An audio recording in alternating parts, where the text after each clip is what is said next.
عليكم وعليكم السلام.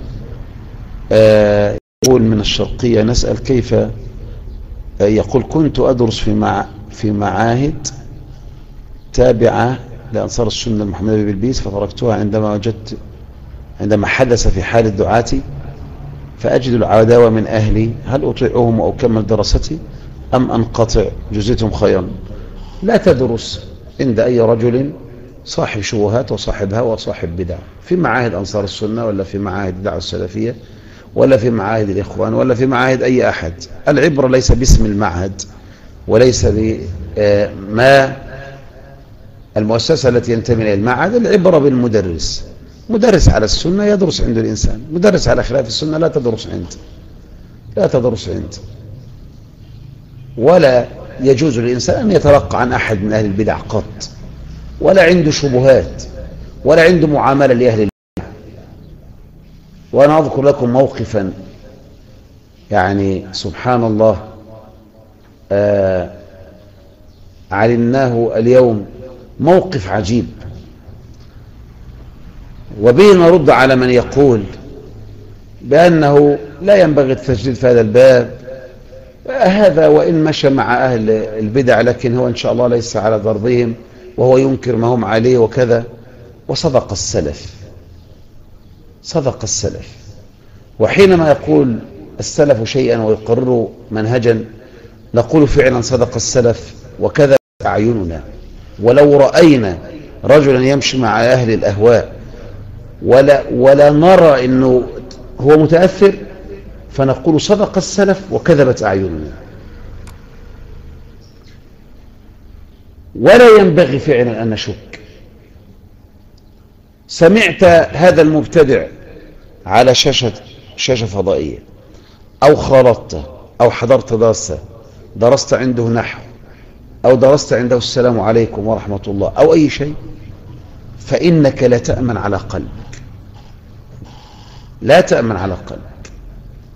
واحد من هؤلاء الأعلام عند الناس ويحارب يعني الحزبيات ويحارب كذا، وأنا عن نفسي قد اتكلمت في أول الأحداث وكذا في المظاهرات، قال لا ده حرام هو نفسه، ولكن سبحان الله ما زال يؤكل ويشارب ويخالط. حتى كانت النتيجة أن ناقشه بعض يعني طلابي في هذا فأنكر عليه إنكارا شديدا أنه يحرم المظاهرات. لما الأخ اللي عنده بيقول إن المظاهرات حرام، إزاي تقول المظاهرات حرام؟ إزاي؟ وهذا من باب إنكار المنكر ومن باب كذا.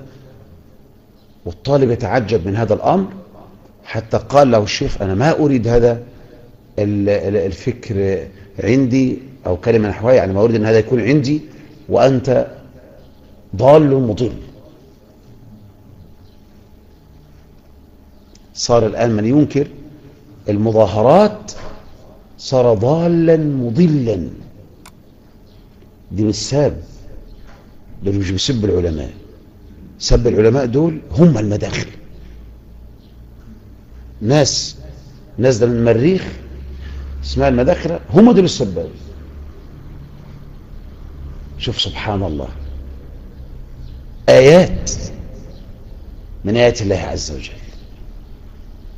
وهذا له تبع أحزاب زعم. لهذا حينما نقول أنت حزبي جلد ولو خطبت كل يوم في تحذير من الحزبية طالما أنك تمشيهم وتؤكلهم وتقرهم على ما هم عليه.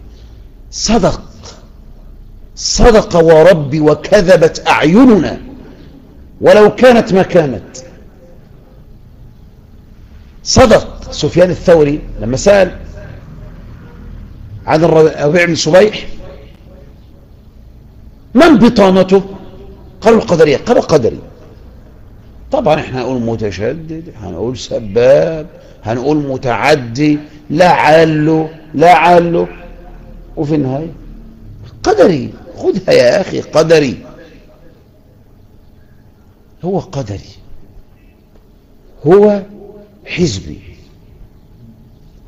وهو من أهل المظاهرات. لما يقول لطالبه إنك ضال مضل لأنه ما نزل المظاهرات، لأنه ما يرى تحريم المظاهرات، لأنه يرى تحريم المظاهرات، ولأنه يرى أن هو نفسه أن المظاهرات من إنكار المنكر. إنكار المنكر يمكن أن تأتي بنص واحد في السنة أن إنكار المنكر على ولي الأمر يكون بالمظاهرات. عند من ده؟ عند ماركس ولا عند محمد بن عبد الله؟ عند من؟ إنكار المنكر على ولي الأمر بالمظاهرات والاعتصامات والإضرابات، ويقول الناس تعمل إيه؟ أو طيب ما استجابش، أنا نصحته وما استجاب، يقول أن نصحته ولي الأمر ما استجابش، أعمل إيه؟ يبقى لابد من المظاهرات بتاعه. هذا أحسن القوم، ده أحسن القوم.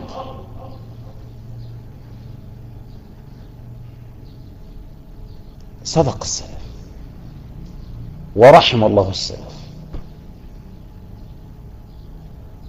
فعلا هم العلماء وهم الأئمة،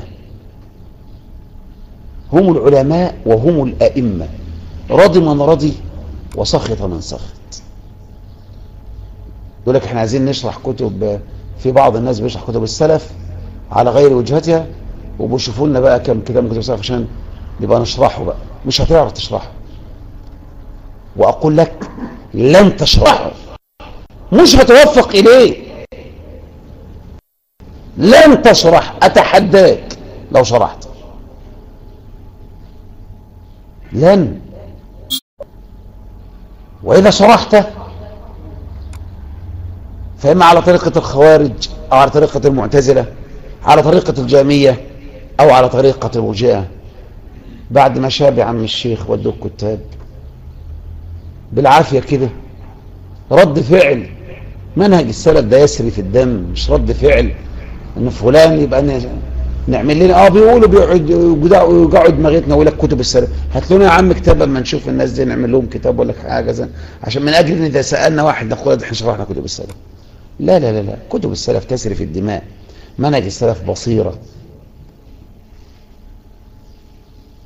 لكن ان يقال انه اللي ينكر المظاهرات ضل مضل، يا سبحان الله.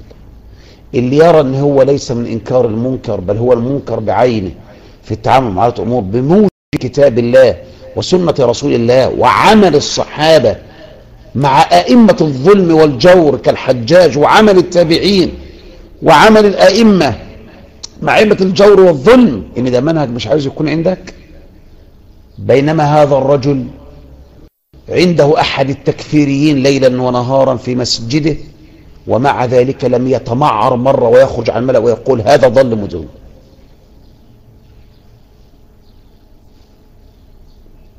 ولا أريد أن أفصل أكثر من ذلك، لكن أنا أقول هو طعام، هو حصى يسبح، وهي آيات تمشي على رجلين. فإن كثيرا من الناس قد لا ينشرح صدره لكلام السلف ويظنه تشددا وتعصبا.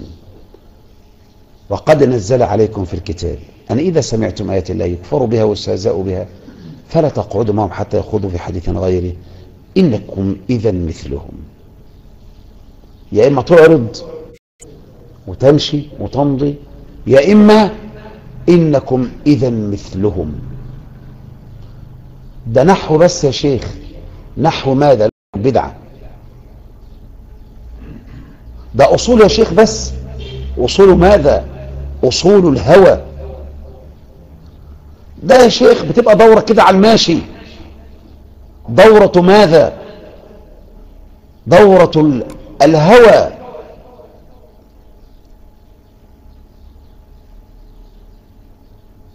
صدق السلف ما تشددوا والله حينما قالوا ولا تنظر.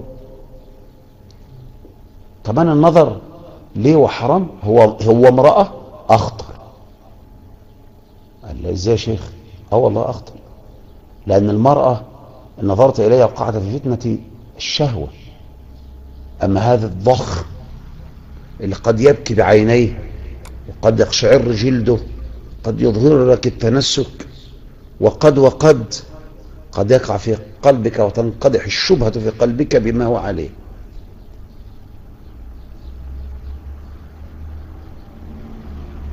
ولكن هذا ولا ينظر إليه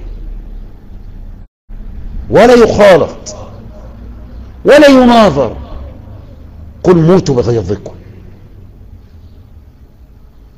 والله عز وجل هو الحكم، ولا يمكن أن تكون الخليقة على منهج الحق كلها، ولا يزالون مختلفين إلا من رحم ربك إنهم لا يختلفون.